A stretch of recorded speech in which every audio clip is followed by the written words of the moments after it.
الرحمن الحمد لله. سؤالها أدبر في ربضيه شيخ إن شاء الله تعالى ومبدلين أنت أنك جارنا. سؤال شو هو الشيخ حلي هاي صلاة الصبح لو ذكر على كهر الله أماني دمر كوكل مثلا قريه سكرتو كذان لو ذكر عنه وحضران لتكذا إقامة أذان كالحديثة مركا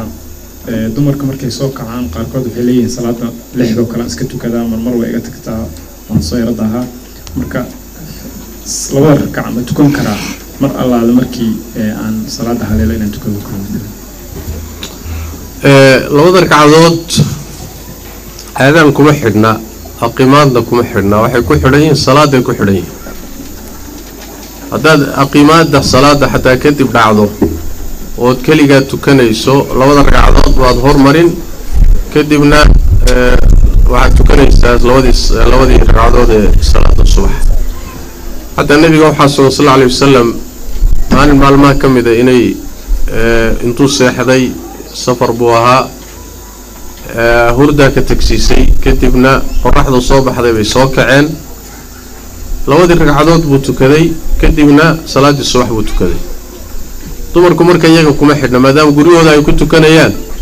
آذانكم وحو تلماما يو وقتي ولا قاري صلاة وقتي صلاة ولا قاري وأن تكن كرتان بو آذانكم تلماما يا لكن هذه لو ذا ركعات كهرسة أما سنوين كصلاة كهرية صلاة هذه كحرية xilliga aad tukanayso baad ka hormarinaysaa taas midda iyada way marka muxuu ahaayay masaajidka iyo xilliga tukanayaan Allahumma inaad ka baqdo mooyaane hadaad ka baqdo hadaad labadii ragcadood ee sunnada tukatay qoraxda kugu soo baxdo markaas waxa way labada ragcadood sunnada meesha waad ka saaraysaa sayna salaada ayna waagu ka ayna qoraxdu soo bixin hadaad qoraxdu soo bixitaankeeda ka baqdo marka waxaad dadajinaysaa صلاة الصبح والله أعلم. سؤال شكل الشيخ حلي ضاي برضو مرواي حلي ضاي بيلك أضيف المصرية الرشين كذا خلاص بقى كسوهرة استطاع كنا مرمر بقى كسوهرة أكاد يجي كسوهرة أنا نقول يعني سكري استعمال الأرض كل ده في ساعة ما يقول أنا مجيء ضروري مني أنا وش يقول ده بيلك كسوهرة استطاع من نجيب كسوهرة والعكس تفاصيل ضروري مية مسوى أنا هذه وحي اللو بحيي هذا العلاقبتين كل سمينين رب ربنا ضمرك وحي سميني يعني وحي الراشين كان موجود ولا قال الراشين راشين كي علاقبتين يعني وحبي كسر ريبيا وحي ميل موجود ولا قال سيدي لبرم المفرين يعني وحبي كسر ريبيا waxa ay ka soo reebeen waxa laga yaabaa inay siyaabo kale u isticmaalaan markaas oo kale sax ma nooc waxa ku jira khiyaana ku jirta hadiis laakiin muhiimadii loogu talagalay sida ay ahayd u dhacday oo cuntadii reerka wixii loogu talagalay sidii loogu talagalay u fuliso isbitaalka ilmaha wixii loogu talagalay sidoo aha uu dhaco oo aadan waxba ka shaxaadin waxba aadan ka soo reebanin sida ay wax kaga soo haraan wixii ka soo haray oo bilka waxa fiican inaad wargeliso ninkaaga oo aad u sheegto qaasatan hadii waxoogaa ay wax fiican ka soo haraan markaasi laga yaabo meesha aad gelinayso meel ka muhiimsan oo baahi reerka inay u taalo waxa dhici karaysa adiga inaad geliso sijaayad ku soo iibsato ama roor ku soo gadato walaadkuna inuu wax la yahay oo bilkiiba soo saar leeyahay cuntadii meel ka kala leeyahay ama deyno uu qabo waxa laga yaabaa waxoogaa soo hararina guriga ku quruxsato asagana quruxda uu soo joogay oo rafaadsan yahayba oo biilkii meel uu ka soo saaray bareeday uu soo qaaday marka waxa weey adigana qurux baad ku jirtaa asagana la faahays sidaas daraadeed hadii la iska warahayo 2003 soo hadhay diilka mar labaad dib loo gelin lahaa muhiim waxa marka labada ruux ee gurigu ka dhaxeeyo inay meesha soo galay wax la kala qarsado inaysan haweentu waxba hoos ka qarqarinin wax la qariyo ma jiro hadii waxyaalaha waxyaalo yar ay yihiin waxa fiican marka horeba inay haweentu idan ka haysato ninkeeda oo uu idan guud siiyo waxyaalaha yarka soo harhara iyadoo dadaalaysa inay ku tasarrufi karto idan guud haday ka haysato marka dib ma laha سؤال شكرا الشيخ على الله حلية صلاة الجمعة خطبة الوجه ممكن من عيسى الشيخ صلى الله عليه وسلم وصلين كرام مسنانتا هي قصة waxay kaloo leedahay ducooyinka ma ku duceysan karaa af Soomaali ama luqado kale aan Carabi ahayn ku duceysan karaa salaada dhexdeeda iyo banaanka midda hore khudbadu hadday socoto nabiga magaciisana aad maqasho sallallahu alayhi wasallam qalbigaad kaga salin laakiin carabka maya laana khudbadu hadday socoto wax kale lagu mashquuli karo way khudbada la dhageysto tawaqad salaada labaad hadaanan Carabi garanaynin salaada gudaheeda luqadaan Carabi ahayn ma ku duceysan karaa waa mas'ala khilaafiya culimadu ku kala aragti bedelan yihiin saddex ra'yi baa jira qaar waxay leeyihiin sidoodaba waxaan Carabi ahayn salaada ma gali karo luqad karo salaada gudaheeda gali karta male bay leeyihiin qaarna waxay leeyihiin hatta hadduu Carabi garanayo salaada dhexdeeda luqad kale uu ku duceysan karaa isagoo Carabigiiba garanayo haddana luqad kale ku duceysan karaa waa madhab ay fuqahaada qaarkood qabaan ra'yiga ugu roon baa wuxuu yahay dadka in la kala qaado ruuxii ducooyinka Carabiga garanaya looma ogola inuu salaada dhexdeeda luqad kale ku duceysto ruuxii aan Carabiga garanaynin una baahan inuu duceysto culimada qaar baa qaba inay banaan tahay inuu marka ku duceysan karo luqada uu garanayo haday Soomaali tahay haday Ingiriis tahay haday muxuu ahay Swahili tahay Talyaani tahay wixii aad garanayso ku duceyso sidaas ay qabaan wasi goorma markaadan garanaynin luqadii Carabiga ahayd ee ku duceysan leh laano qaasda ruux markuu sujuudsan yahay waa xilliga uu Ilaahay u dhaweeyay salaada gudaheeda waxa jira salaada ducooyinka waa la aqbalaa ruuxii baahi baa haysa waa jiran yahay baahi baa haysa cidhiidhi baa haya ilmaha ka xanuunsanaya wixii uu dhihi lahaa oo ku duceysan lahaana ma keeni karo marka qaar baa qaba culimada in marka luqadda kale lagu duceysan karo wallahu a'lam su'aashan kale sheekh waxay leedahay dhowr Ramadaan igu soo galay aniga ama umul ah ama maarta xamila ah marka waxay leedahay Ramadaanadaas qaar badan baa iga tagay haddana ma xasuusto tiradii muddadii iga tagtay intay ahayd san yeelaa san u qadayaan isla su'aashaas oo kale mid kale waxay leedahay haddii iyadoo Ramadaankii hore wax iga tagay lagu leeyahay midkii kale uu soo galo maxaa iga baahan yahay leedahay midda hore wixii aad xusuusato qalle kadibna sunno waxaad badsataa soonka sunnaha bad maalmihii ka tagay wixii aad ka xusuusato qalle wixii aad xusuusan weydana waxaad badsataa soonka sunnaha ah midda labaad haddii uu kugu soo galo ramadaankii kale adigoon qallaynin kii hore wixii lagaaga lahaa ramadaankaas soo galay ayaad soomi kadibna ramadaankaasi markuu baxo maalmihii ka tagay baad qallayn ma siyaadayaan waa intoodii masalada labaadna waxa way cunto lagu dari maayo sida xoog badan walow ay qabaan culimada qaar kood Imam Shaafici Imam Ahmad ay qabaan cunta la raacinayaa qallaha laakiin mas'alo nasle ma aha marka adiga waxa laga rabaa in aad dadajiso oo aad qallayso maalmihii ka tagay inaad soon kale kugu soo galo gaarsiisana waa khalad Allahumma inaad cudurdaar leedahay mooyee soonka kale intuu soo galay baa rabaa in la qalleeyo laakiin haddaad cudurdaar lahayd oo ama xanuun ku hayay ama duruuf aad la soomi weyday ay jirto oo soonkii kale saa kuugu soo galay markaasi dambi ma lihid qallihi uun dadaji insha Allah ta'ala wallahu a'lam sheekh su'aashan kale sheekh waxay leedahay odaygayga waxay tiri mar walba oo aan muranno aan isdagaalno waxaan ku dhahaa ifur kulama noolaan karo runna igama ahay tiri marka asaga ma iskaga celiyaa marka arrintaas ayada mar walba aan ku celceliyo diinta maxay ka qabtaa isla su'aal noqoso kale ayadana waxay leedahay ninkayga waxaan ku yiri haddii cidihiina ama qaraabadaada aad ka guursato anigu ma wada noolaan karno imana sii qabaysid marka uuna sameeyay tiri sidii uu sameeyay oo gabar in adeertiisu guursaday marka waan ishaynaa bay tiri ilaa hadda anigana waxaan ka codsanayaa inuu ifuro asagana uu diidan yahay hada su'aal 10 sano muddo 10 sano su'aasha hore oo ah haweeneyda ninkeeda furitaanka weydiisanaysa iyadoo ina dhabka ahayn arintaasi ma saxsana nabigeena waxa ka sugan sallallahu alayhi wasallam in uu yiri haweeneydii ninkeeda furitaan weydiisata ayagoo wax dhib oo kalifaya uusan jirin jannada carafteeda ma hesho sababta waxa weeye ifurtan aad la soo boodaysaan wax ka horreeyaa jira. dumarkii mushkiladu waxay noqotay ifurtii waxay noqotay ul ay ragga ku garaacaan. ifurta wax ka horreeyaa jira, wada hadal baa jira, wada xaajood baa jira, muxuu ahaay arrinta la bariisiiyo oo baloo yara kaadiyaa jirta. laakiin odayaasha inta kuleetiga lagu dhagowna fur lala soo boodayaay ma saxsana. waana midda keenta inay guryo badan ku burburaan, waana midda keenta berri inaad qoomamootood shallaayaato. waa laga yaabaa ifur markaad tidhaahdo inuu shaydaan markaaba isagiina ku riixo ku yidhahdo waan ku furay, mana aadan rabin lagu furo. ciyaar ma galo baalkani, furitaanku ciyaar ma galo. sidaas daraaddeed wax lagu ciyaaro ma aha, wax dumarku inay ku ciyaaraanna maaha, wax raggu inay ku ciyaaraanna maaha, wax lagu ciyaari karo maaha. waa wax loogu talagalay duruuf adag oo meel laga maro la waayey oo xal loo arkay oo labadii ruux isku dhiban yihiin, isku rafaadsan yihiin.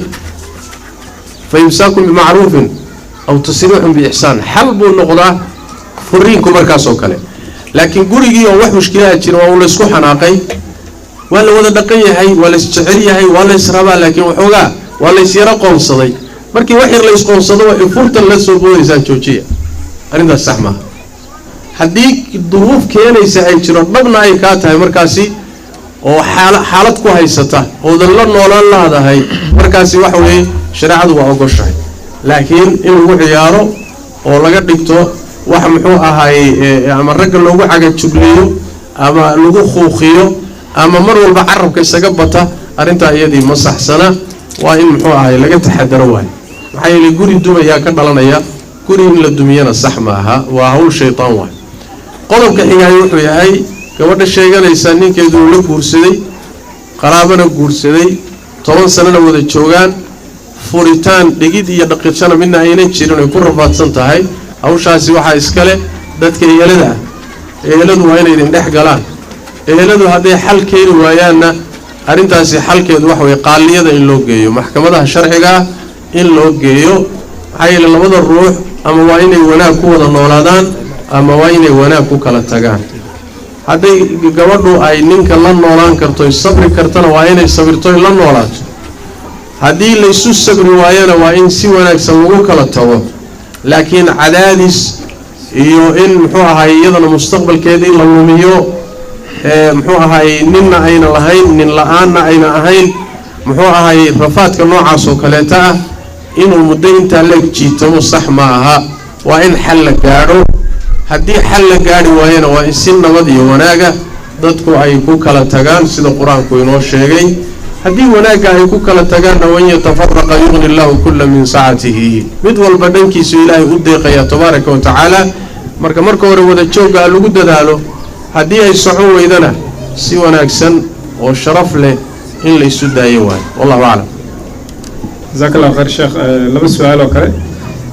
gabar ayaa la guursaday waxaana bixiyey walaalkeed ayadoo aabbaheed uu joogo, meherkaas ma ansaxaya? su-aasha kale, gabar uur leh meher ma qabtaa? midda hore oo ah gabadh aabbaheed joogo walaalkeed baa bixiyey, jawaabtu wax way sax maaha. wilaayada aabbaa iska leh. allahuma aabba inuu fog yahay oo meel fog jiro ama meel lagala xidhiidhan la waayo, markaa kadib baa walaalku imaanaya, awowgaa imaanaya, walaalkaa imaanaya, saas wey. adeerkaa imaanaya, in adeer baa imaanaya, waa markii midka ka horreeya la waayo. laakiin aabboo jooga walaal waxba uma yaallo. hadduu gacan dhaafo oo gabadha sidaa ku guuriyana guurkaas sax maaha, laanna ciddii wilaayada lahayd maba ahaba. wilaayada cid baa iska leh. ciddii iska lahayd cid aanan hadday ku tillaabsadana waxba ka socon maayo. sidaas daraaddeed guurkaasi sax noqon maayo. waa in aabba lagu celiyo, aabbana gabadha guuriyo waay. masalada labaad, masalada kale, gabar uur leh meher ma qabtaa? gabadh uur leh meher ma qabtaa? jawaabtu waxa waa maya. ilaahay baa qur-aanka kariimka wuxuu inuu yidhi wawlaatu laxmaali ajaluhunna yadacna xamlahun. dumarka uur kale ajashooda muddada lagu guursan karo ee caqdi kale uu qaban karayo waa markay umusho. hadday uur leedahay lama guursan karo hadduu uurku sharci yahay oo nin horow qabay buu ka yimid uurkani waa bil ijmaac caqdi kale iyo guur kale ma qaban karo iyadoo uur xalaala leh waa la isku waafaqsan yahay uurka ay leedahay hadduu xaaraan yahayna ayadana sida xooga badan ma qabanayo wax mehera ilaa ay dhasho markay dhasho oo ilmaha xaaraanta ilmaha muxuu ahaa sharci darrada ku uurgalay ay caddaato bannaanka u soo baxo markaa kadib baa meher saxa la meherin karayaa saasay u xoog badan tahay waase masale khilaafiya middan dambe hadduu uurku xalaal yahayna inuusan xadhig qabanaynin waa la isku waafaqsan yahay oo khilaaf kama jiro aayaddaana nus ku ah sidaas daraaddeed yacni wax weeye laba xadhig meel iskuma tegi karaan hadday furan tahayna uurkan ay leedahay ee ninkii iska lahaa hadduu xalaal yahay ilaa uu bannaanka u soo baxo ma aba yaraatee lamana guursan karo loomana galmoon karo wallahu aclam jazaaka allahu khayr sheekha su-aalahan kale waxay leeyihiin biyo qur-aan lagu aqriyay oo taxliil ah musqusha inta lala galo ma lagu qabaysan karaa su-aasha kale gabar caado qabta oo musxafka ma taaban kartaa biyaha muxuu ahaayey inay biyo barakaysan yihiin iyo in loo isticmaalo muxuu ahaayey ama qabays ama loo isticmaalo in jidhka qaybihiisa hoose lagu dhaqo ama meelo muxuu ahaayey laga fiican yahay lagu dhaqo isma diidayso leanna waxa weeye waad garanaysaanoo biyaha dhulka korkiisa jooga biyaha ugu baraka badan waa biyaha zamzamka biyaha zamzamkana waa lagu qabaysan waa lagu istijaysan muxuu ahaayey siwajkaasay raaci karaan waa biyo caadiya haddii biyaha qur-aan lagu aqriyo cabitaan ama laga maarmaayo in lagu qabaysto waa lagu qabaysan karaa walow ay fiican tahay meel bannaana haddii biyaha lagu daadin karo in lagu daadiyo haddana waxu diidahaya oo maanica oo sharciya u garan maayo wallahu aclam amaa masalada qur-aanka ma aqrin kartaa gabadha muslimadda ee caadada qabta masale khilaafiya misxafka ma taaban kartaana khilaaf baa ku jira qur-aanka ma aqrin kartaana iyadoo caado qabtana khilaaf baa ku jira culimadu wala aragti bedelan yihiin labadaba waxay u badan yihiin maya taabashadana maya akhrintana maya bay u badan yihiin laakiin daliil ahaan marka la fiiriyo nas cad oo labadaba diidayaay oo laysku waafaqsan yahay sugnaantiisa iyo macnihiisii iyo dilaaladiisa ma jiro waana midda keentay masalada in laysku khilaafo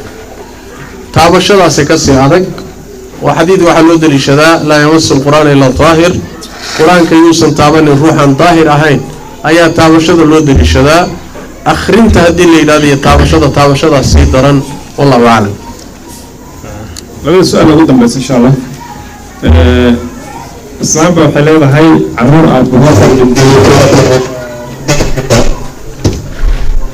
caruur uu aabahood dhintay asagoo uusan u wanqalin caruur uu aabahood dhintay ayagoo loo wanqalin wanqalkaas ma hooyadaa lagu leeyahay mise waa la iska dhaafi karaa su-aasha kale waxay leedahay youtube-ka lacagaha laga sameeyo dadka ka shaqaysta xalaal miya mise xaaraan waaye su-aasha u dambeysana waxay leedahay nin wiil ayaa kelida iska bixiyey kadibna mar kasta uu soo galo uu damco inuu soomo wuu xanuunsadaa haddana 2 sano ayaa saas ku haysta marka ma video bixini mise waa laga dhaafi soonka wanqalka masalada ku saabsan wanqalka caruurta waalidka aabbaha ayaa xil ka saaray inuu wanqalo hadduu aabba dhintay isagoon u wanqalin hooyadood inay wanqasho way wanqali kartaa jaaniblaha loo wanqalin oo aabba uma dayaco ama uu ka dhintaba isagoon u wanqalin hooyadu way wanqali kartaa dee awoodeedii leedahay oo ay dhaqaale haysato su-aasha labaad youtube-ka lacagaha laga helo ma xalaalba jawaabtu wax weeyaan youtube-ka iyo facebook-ka iyo social mediaha lacagaha laga helo inta badan beejajka dadka u furan waxay ku imaanayaan oo lagugu siinayaa qolkaaga markaad u furto iyo beejkaaga xayeysiinta markaad u furto ayaa lagugu siinayaa haddaad xayeysiinta ka xidho cidina wax ku siin mayso laakiin wax lagugu siinaya wax weeyaan khaasatan haddii beejkaaga iyo uu kastan badan yahay oo dad fara badanaad haysato xayeysiinta ay shirkaduhu ku xayeysiisanayaan ayaa wax lagu kala qaadanaya adigana wax lagu siinaya su-aasha isweydiintana waxay tahay marka waxaan lagu xayeysiinayeed wax ku helayso muxuu yahay khamraa lagu xayeysiinayaa naaga qaawan baa lagu xayeysiinayaa bangiyo ribaa baa isku xayeysiinaya waxyaalo xaaraamaa lagu xayeysiinayaa adigana tiibaad wax ku qaadanaysaa sidaas daraaddeed waa lacag lagu helay manfaco muxarama waxaa lacag lagu helay waxyaalo xaaraama oo la xayeysiinayo oo ummadda loo gudbinayo oo maraya beejkaaga maraya sidaas daraaddeed lacagaha sidaa lagu helo waa xaaraam bal waxaa xaaraam ah inaad beejkaaga u ogolaato in xayeysiinta loo furo ama wax ku qaado ama ha ku qaadan wixii isagu qasab ku soo gala meesheeda way laakiin intaad ka xidhi karto inaad ka xidho waa laazim waay sababtu waxa weeye wixii beejkaaga soo gala oo xumaan ah oo shareecada ku khaldan in alla inta beejkaaga ku jirto oo dhan buu wada gaadhaya fasaadkaasi inuu saa u faafana adigaa qayb ka ah haddaad qayb ka tahay haddana inaad xoolo kusii qaadatana waa xaaraam arrintaasi waxa weeye dadka ka shaqeeya waxaa nasiib xumo ah dad badan oo wadaada baa ka shaqeeya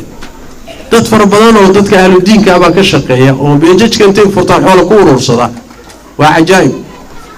waxa ay xoolaha ku qaadanayaan waa waxaan aan ka hadlayno wax bilaash la isku siiyo ma jiro wax la isku sadaqaystana ma jiro meeshu meel sadaqa ma aha meel ixsaanna ma aha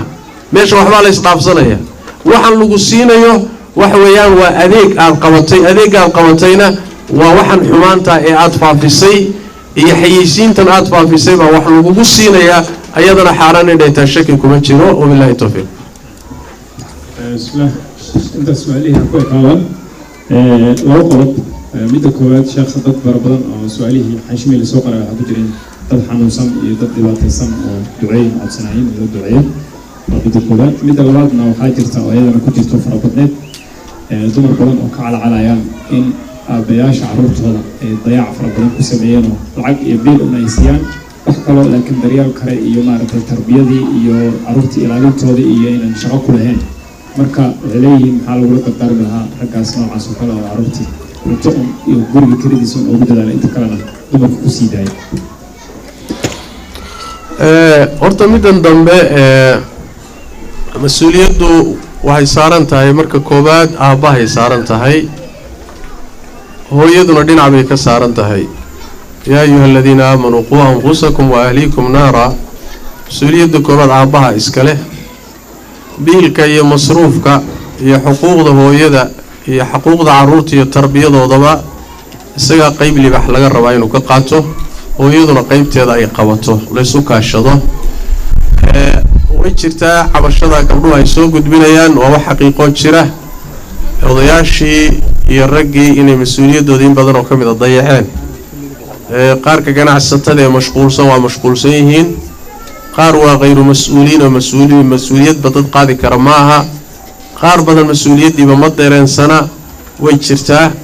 laakiin waxaan idin dhihi lahaa sanadahan aan hadda ku jirnahay waa sanadihiinnii waa sanadihiinnii mas-uuliyaddaas insha allahu tacaala wada qaata oo ku dadaala carruurtii tarbiyadoodii waxbarashadoodii mas-uuliyadda ayadaa xataa haddii laydinku dayacay hadayacina insha allahu tacaala ajir badanna waa ka helaysaan carruurtu inay idiin hagaagtana dee dantiinna iyo maslaxadiinna wey adduun iyo aakharaba iyo ummadda danteedaba amaa aabbaha nabigu sal lla lay wasalam siduu yihi kullukum raacin wa kullukum mas-uulun can raciyatihi waxaan leenahay waa mas-uuliyad ilaahay maalinta qiyaamada idinkala xisaabtami doona waxaa loo baahan yahay inaad carruurtii tarbiyadoodii waxbarashadoodii mustaqbalkoodii inaad ka warhaysaan arrintu way ka weyn tahay biil la bixiyo iyo gogol la seexdo way ka weyn tahay weliba waayahan iyo noloshan hadda la nool yahay wax sahlan ma aha haddaan ilmihii la isla celinin oo hooyadii aabihii dhinacyaha laga taagnaanin mawjadaha iyo dabeelaha socdaay ma sahlana hal ruux wuxuu qaban karaa wax ka qaban karo arrintu waa ka weyn tahay hawshaa marka wax weeye waa runtii dhaliisha iyo canaanta waa leeyihiin raggu waa leeyihiin waqtigan hadda jooga khaasatan ragga soomaalida ah ee intaan ka warhayno ilaahay tabaaraka wa tacaala